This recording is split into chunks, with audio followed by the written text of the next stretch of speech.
गुरु भक्ति योग।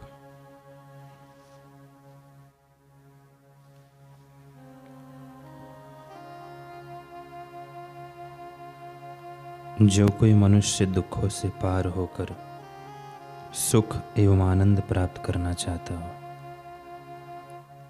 उसे सच्चे अंतःकरण से गुरु भक्ति योग का अभ्यास करना चाहिए। गुरु के पवित्र चरणों के प्रति भक्ति भाव सर्वोत्तम गुण है। इस गुण को तत्परता एवं परिश्रम पूर्वक विकसित किया जाए तो इस संसार के दुख और अज्ञान के कीचड़ से मुक्त होकर शिष्य अखोट आनंद और परम सुख के स्वर्ग को प्राप्त करता है। साधकों को गुरु भक्ति योग का दृढ़तापूर्वक अभ्यास करना चाहिए, क्योंकि साधकों के पथ प्रदर्शन हेतु सद्गुरु के रूप में भगवान स्वयं पधारते हैं। ईश्वर कृपा ही गुरु के रूप में प्रकट होती है।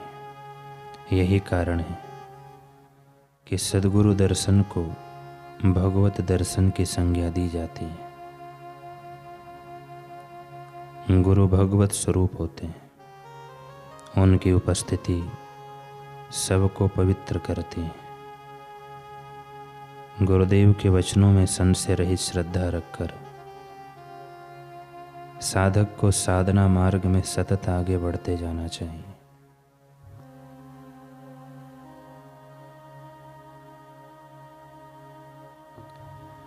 गुरु ने जो आज्ञा दी हो, जो साधना पद्धति बताई हो, जो करने के लिए कहते हों, उन सत्संग वचनों में अडिग श्रद्धा और अपार प्रेम के साथ लग जाने से साधक पूर्णता को पाने में सफल हो जाता है। इसलिए साधना पथ का मूल मंत्र शास्त्रों में बताया गया है, मंत्र मूलम गुरु वाक्यम। गुरु के वाक्य को, उनकी सीख को जीवन में लाना ही सब मंत्रों की सफलता की मुख्य कुंजी है।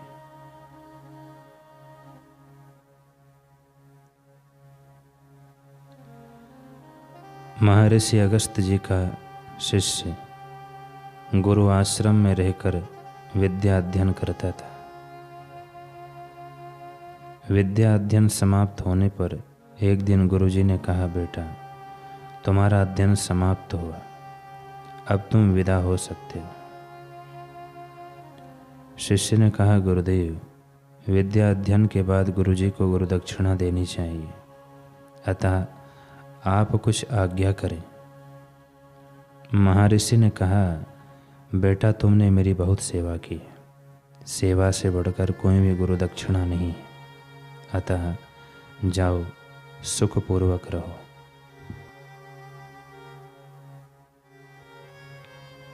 शिष्य ने आग्रह पूर्वक कहा, गुरुदेव बिना गुरु दक्षिणा दिए शिष्य को विद्या फलीभूत नहीं होती। सेवा तो मेरा धर्म है।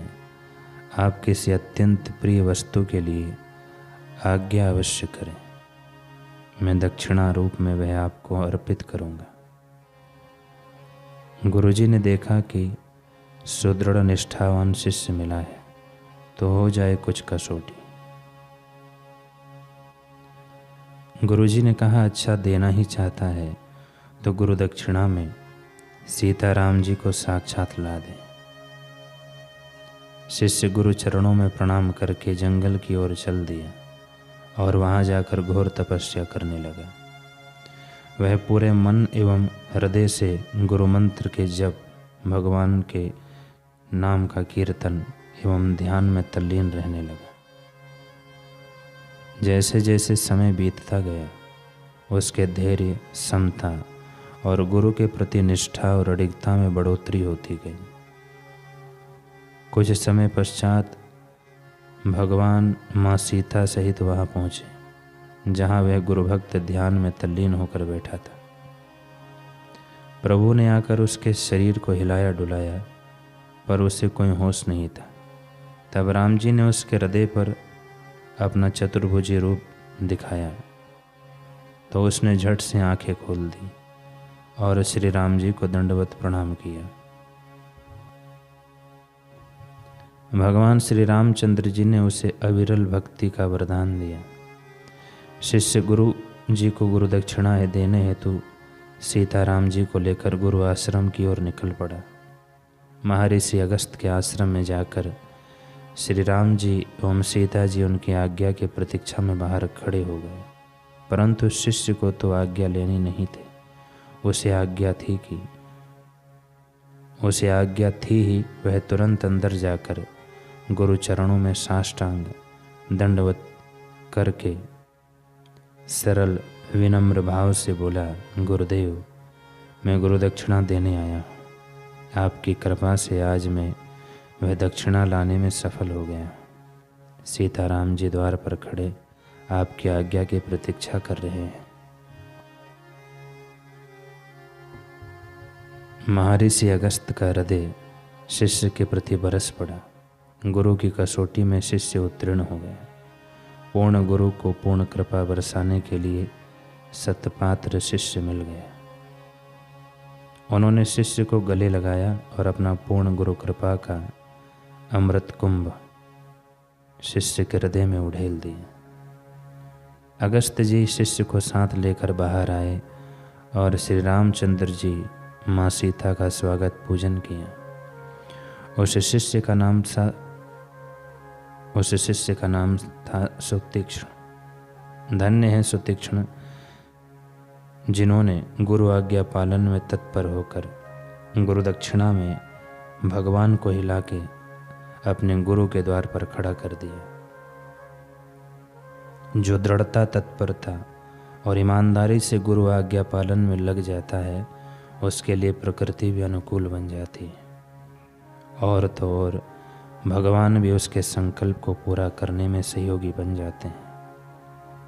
धन्य है ऐसे शिष्य जो धैर्य, तितिक्षा एवं सुदृढ़ गुरुनिष्ठा का परिचय देते हुए तत्परता से गुरु कार्य में लगे रहते हैं और आखिर गुरु की पूर्ण प्रसन्नता, पूर्ण संतोष एवं पूर्ण कृपा को पाकर जीवन का पूर्ण फल प्राप्त कर लेते हैं।